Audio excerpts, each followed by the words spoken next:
Hello everyone, good morning. সবাই কেমন আছো? আশা করছি সবাই খুব ভালো আছো, আর আমিও কিন্তু বেশ ভালো আছি। আমার নতুন একটি ব্লগে তোমাদের সবাইকে ওয়েলকাম আর অনেক অনেক ভালোবাসা জানিয়ে আজকের ব্লগটি শুরু করছি। এখন বাজে সকাল 7টা। তো এই যে রান্নাঘরে চলে এসেছি ফ্রেশ হয়ে, আর এই যে দেখো এখন কিন্তু আমি বাড়ির সবার জন্য চা বানিয়ে নিচ্ছি। তো তোমরা তো জানোই আমার বাড়িতে কিন্তু সকালের দিকে লাল চাই হয়। আমার যদি কখনো খেতে ইচ্ছা করে তবেই দুধ চা বানাই। তো এই যে দেখো চা হয়ে গেছে, এখন চাটাকে ছেঁকে নিচ্ছি, ছেঁকে মা বাবাকে দিয়ে দেবো, আর যে কাজ করে তাকেও কিন্তু দিয়ে দেবো। তারপরে ওইদিকে কিন্তু চায়ের সাথে সাথে পাশে আমি কিন্তু ভাতও বসিয়ে দিয়েছিলাম।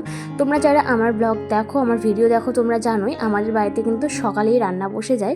মানে একদিকে চা বসিয়ে দিই, একদিকে কিন্তু রান্না বসে যায়। তো এখানে দেখো ভাতের জন্য জল বসিয়ে দিয়েছি হাঁড়িতে, জল গরম হয়ে গেছে। তার জন্য কিন্তু আমি এখন চাটা সবাইকে দিয়ে আমি একটু কিছু খেয়ে তারপরে কিন্তু চালটাকে ধুয়ে আমি এখন এই যে দেখো চালটা কিন্তু এখন হাঁড়িতে ছেড়ে দিচ্ছি। আর যা গরম পড়েছে, এই গরমে কিন্তু যত তাড়াতাড়ি মনে হয় রান্না কমপ্লিট হবে ততই কিন্তু ভালো। এক হিসাবে ভালো আমাদের সকাল সকাল রান্না হয়ে যায়। মাম্মা, তুমি ঘুম থেকে উঠে পাপার সাথে খেলু করছো? আজকে আর মাম্মাকে ডাকুনি? আজকে ঘুম থেকে উঠে কান্না করোনি? ছাব্বিশ, আজকে তুমি খেলু করছো ঘুম থেকে উঠে? পাপা ছিল ঘরে ওই জন্য না, তাই না মাম্মা? হ্যাঁ হ্যাঁ, এসে না, আসো আমার কাছে আসো। আজকে যেহেতু ঘরে পাপা ছিল ওর পাশে শুয়ে, তাই আজকে আর ঘুম থেকে উঠে কোনো কান্নাকাটি করেনি। আর আমি কিন্তু আজকে টেরও পাইনি কখন যে ঘুম থেকে উঠেছে। এসে দেখি পাপা আর মেয়ে বসে বসে খেলছে। তো আমি ঘরে আসলাম আর বাবা এখন বাইরে গেল। হাই তুলছে, এখনো ঘুম হয়নি, কমপ্লিট হয়নি, ঘুম ঘুম কমপ্লিট হয়নি। চলো ব্রাশ করতে হবে, তো করতে হবে না? খেলা খেলা নিবা? আচ্ছা নিবো, চলো আগে করি, তারপরে হচ্ছে আমরা একটু খাওয়া দাওয়া করি, তারপরে আসো। যেহেতু আজকে পাশে পাপা ছিল, তাই কিন্তু আজকে মা টের পাইনি যে মেয়ে কখন ঘুম থেকে উঠেছে। যাই হোক, এদিকে একটু মাছ ভাজা আর মাছের ঝোলটা বাকি ছিল, তো ভাবলাম ও তো এখন খাবে না, তাহলে এটুকু কমপ্লিট করেই নিই। তো দেখো এদিকে আমি ওটা কমপ্লিট করে নিয়েছি, আর ও এখন নিচে আসবে। এটা কিন্তু ওর প্রতিদিনের রুটিন। সকালে ঘুম থেকে উঠে ও আগে নিচে এসে একটু ঘোরাঘুরি করবে, তারপরে কিন্তু ও খাবে, না হলে কিন্তু খেতে চায় না। তো এদিকে নিচে নিয়ে চলে আসলাম। রান্না ওইদিকে কমপ্লিট হয়ে গেছে, আর এদিকে আমি ওকে বললাম যে মাম্মা এখানে ঠাকুর আছে, একটু প্রণাম করে দাও। তো দেখো ও কিন্তু ঠাকুরটাকে প্রণাম করে নিল। আর শুধু প্রণাম না, ঠাকুর প্রণামের সাথে সাথে ও কিন্তু একটু দুহাত তালি দিয়ে হরে কৃষ্ণ করে নিল। বাচ্চাদেরকে কিন্তু আমরা ছোট থেকে যেভাবে দেখিয়ে দেখিয়ে শেখাবো, ওরা ছোট থেকে যেটা দেখবে বাড়িতে কালচার, সেটাই কিন্তু ওরা শিখবে। তো ছোট থেকেই চেষ্টা করি ওকে একটু ঠাকুরের প্রতি ভক্তি শ্রদ্ধা এগুলো শেখানোর। আর ও কিন্তু ছোট থেকেই ঠাকুর দেখলে প্রণাম করে নিজে থেকেই। এখন চলে আসলাম ওর জন্য খাবার বানাতে। তো একটা গাজর নিয়ে নিয়েছি ধুয়ে। গোটা গাজর তো লাগবেই না, অর্ধেকটারও একটু কম লাগবে। তো গাজরটাকে ভালো করে ছিলে নিয়েছি। এখন আমি একটা গ্রেটারের সাহায্যে ভালো করে গ্রেট করে নিচ্ছি। বাচ্চাদেরকে কিন্তু সুজি অনেক রকমভাবে বানিয়ে খাওয়ানো যায়, শুধু একটু জানতে হবে। তো দেখো আমার কিন্তু গাজরটা এখানে গ্রেট করা হয়ে গেছে। ভালো করে কিছুটা পরিমাণে গাজর আমি গ্রেট করে নিলাম। তো তোমরা কিন্তু ভিডিওটা প্রথম থেকে শেষ পর্যন্ত দেখো, কেউ স্কিপ করে দেখবে না। আশা করি তোমাদের সবার খুব ভালো লাগবে। তো দেখো এখানে আমি 1 চামচ ঘি দিয়ে দিলাম। তারপরে সেরেল্যাক্সের যে চামচগুলো হয় সেই চামচের মাপে 2 চামচ আমি সুজি দিয়ে দিলাম। দিয়ে কিন্তু ভালো করে একটু নেড়ে চেড়ে ভেজে নিলাম 1-2 মিনিটের মতন। এখন সেদ্ধ হওয়ার জন্য বেশি করে আমি জল দিয়ে দিলাম। যেমন নর্মাল সুজি করো ঠিক সেভাবেই করতে হবে। আর আমি এখানে মিষ্টির জন্য ব্যবহার করলাম তাল মিষ্টি। তোমরা কিন্তু চিনি একদমই বাচ্চাদেরকে খাওয়াবে না, আমি কিন্তু খাওয়াই না। এখানে তাল মিষ্টি দিলাম, তোমরা চাইলে গুড় দিতে পারো, গুড়ের পাউডার দিতে পারো। দিয়ে কিন্তু যখন একটু ফুটে আসবে সেই সময় গাজরটা আমরা দিয়ে দেবো। দিয়ে 2-3 মিনিটের মতো একটু সেদ্ধ করে নিলেই কিন্তু আমাদের সুজিটা রেডি হয়ে যাবে। তোমরা চাইলে এখানে ড্রাই ফ্রুটসও অ্যাড করতে পারো, ড্রাই ফ্রুটসের পাউডার বা ড্রাই ফ্রুটস তোমরা গ্রেট করে দিতে পারো। তো দেখো সুজিটা কিন্তু এখানে আমার রেডি হয়ে গেছে। এখন এটা আমি গুনগুনকে খাওয়াবো। এটা কিন্তু অনেকটাই হেলদি একটি খাবার। তো দেখো এখন এটা আমি ওকে খাওয়াবো। ঘরে নিয়ে চলে এসেছি, আর যেহেতু খুবই গরম তার ঠান্ডার জন্য একটা জলের বাটিতে বসিয়ে দিয়েছি। আর এখানে এখন আমি ওকে টিভি দিয়ে দেবো, কারণ ও টিভি দেখবে, না হলে খাবে না। তো টিভিতে কার্টুন দিয়ে দিব, আর আমি ওকে এখন খাবারটা খাইয়ে নেব। সকালেই মানে সারাদিনে সবথেকে আমার বেশি টেনশন থাকে ওকে খাওয়ানো নিয়ে, ওর খাবার বানানো আর ওকে খাওয়ানো। এইটাই হচ্ছে আমার সারাদিনে বেশি টেনশন। কোনো কাজ নিয়ে আমার চিন্তা নেই, এটাই হচ্ছে সবথেকে বড় চিন্তা যে কখন ওর খাবার বানাবো, কী খাবার বানাবো আর কখন ওকে খাওয়াবো।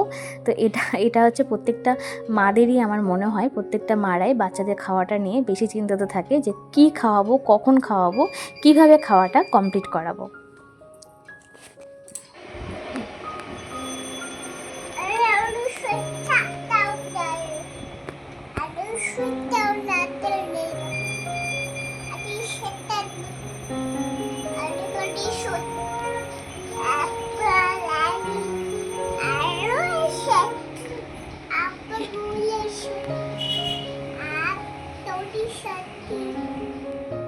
তো তোমরা কি কেউ ওর ভাষা বুঝতে পারলে? আমি তো কিছুই বুঝতে পারলাম না। তোমরা যদি বুঝতে পারো তাহলে অবশ্যই একটু কমেন্ট করে জানিয়ে তো যে ও কী বললো।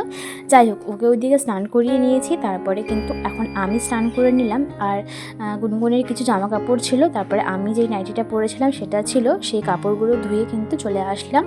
আর এখন যে পরিমাণে রোদ ওঠে, যে পরিমাণে সূর্যের তাপ আর যতটা হাওয়া হচ্ছে, তো তার জন্য কিন্তু আর ছাদে কাপড় মেলে দেওয়ার দরকার নেই, যেহেতু পাতলা পাতলা কাপড়। তো তার জন্য কিন্তু আমি এই ব্যালকনিতেই, বারান্দাতেই আমি মেলে দিলাম, এখানেই কিন্তু কাপড়গুলো শুকিয়ে যাবে।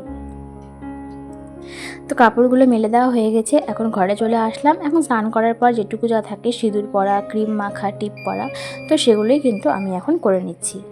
তো তোমরা অনেক দিদিভাই আছো, আমার ভিডিও দেখো, অনেক অনেক ভালোবাসা দাও। তোমাদেরকে একটাই কথা বলবো, এভাবেই তোমরা আমার পাশে থেকো, এভাবেই তোমরা ভিডিওগুলো দেখো, ভালোবাসা দিও। কারণ তোমাদের ভালোবাসায় কিন্তু পরবর্তী ভিডিও বানানোর আমাকে সাহস যোগায়, তোমাদের জন্যই কিন্তু পরবর্তী ভিডিও বানানোর ইচ্ছেটা জাগে। তো যাই হোক, এখন দেখা হচ্ছে বিকেলবেলা। আমাদের বাড়ির পাশের বাড়িতে চলে এসেছি। পাশের বাড়ির ছাদে একদম আমগুলো পুরো হেলে পড়েছে, তো তার জন্য সেই ছাদে চলে আসলাম আমগুলো পাড়ার জন্য। আমি, গুনগুন আর গুনগুনের পাপা এসেছি। তো এই যে দেখো, ওর পাপা কিন্তু এখন আমগুলো পাড়ছে। আর এইদিকে দেখো, আমি গুনগুনকে টেনে ধরে আছি, এত দুষ্টুমি হয়েছে, গোটা ছাদ দৌড়ে বেড়াচ্ছে। ছাদে যেহেতু রেলিং নেই, প্রচণ্ড ভয় লাগছে, তাই টেনে ধরেছি। আর এই যে দেখো, আমাদের বাড়িটা দেখা যাচ্ছে। তো আমি কিন্তু বেশিক্ষণ ছিলাম না, আমি ভিডিও করার জন্য একটু উঠেছিলাম, তারপরে কিন্তু আমি নেমে গেছিলাম। আর এই যে ওদিকে আম পাড়া হয়ে গেছে, এখন দাদুকে দেখতে পেয়েছে বাইক নিয়ে, সে এখন বাইকে উঠবে। তো ওর দাদু একটু বাইকে বসিয়ে একটু সামনে থেকে ওকে ঘুরিয়ে নিয়ে আসলো। তো চলে আসলাম এখন সোজাসুজি রাতের খাবারে। ওর জন্য এখন রাতের খাবার বানাবো। তো দেখো, এখানে আমি সবজি কেটে নিয়েছি পটল, গাজর আর ঢ্যাঁড়স, আর নিয়েছি রান্না করা ভাত আর মসুর ডাল। তো খাবারটা এখন বানিয়ে নিব। আর আমরা কিন্তু প্রত্যেকটা মাই সবসময় চিন্তিত থাকি বাচ্চাদের খাওয়ার নিয়ে, যে কিভাবে তাদেরকে খাবার বানিয়ে খাওয়াবো, কী খাওয়ালে, কিভাবে খাওয়ালে মানে তারা সঠিক পুষ্টিগুণে বেড়ে উঠবে। আমরা কিন্তু প্রত্যেকটা মাই এটা নিয়ে চিন্তিত থাকি। আর আমরা কিন্তু প্রতিটা মাই চাই যে প্রত্যেকটা বাচ্চা যেন আমাদের সঠিক পুষ্টিগুণে বেড়ে ওঠে। তো তার জন্য কিন্তু আমরা এটা সেটা ভাবে মানে সমস্ত কিছুতে সবজি মিশিয়ে খাওয়াই আর কি। এটা প্রত্যেকটা মাই করে। এমনি তো বাচ্চাদেরকে সবজি দিলে তারা কখনোই খাবে না, তো এইভাবেই বানিয়ে খাওয়াতে হয়। তো আমি কিন্তু গুনগুনকে হয় দুপুরে না রাতে যে কোনো এক টাইমে আমি ওকে সবজি দিয়ে খাবার বানিয়ে খাওয়াই। হয় ডালিয়া হোক বা চাল ডালের খিচুড়ি হোক, যে কোনো এক টাইমে কিন্তু আমি ওর সবজিটা প্রতিদিনই রাখি, হয় দুপুরে নয় রাতে। তো যাই হোক, এদিকে দেখো খাবার বানানো হয়ে গেছে। আর যেখানে খাবার নিয়েও চলে এসেছি, গুনগুনকে খাওয়াবো। আর হ্যাঁ, আমি কিন্তু ওকে ঘিটা খাওয়াই, তো এর মধ্যে কিন্তু 1 চামচ আমি ঘিও মিশিয়ে দিয়েছি। তো যাই হোক বন্ধুরা, আজকের ব্লগটা এখানে শেষ করব। তোমাদের কেমন লাগলো তোমরা কিন্তু সবাই অবশ্যই কমেন্ট করে জানাবে। আর ভালো লেগে থাকলে সবাই চ্যানেলটা সাবস্ক্রাইব করে পাশে থাকবে।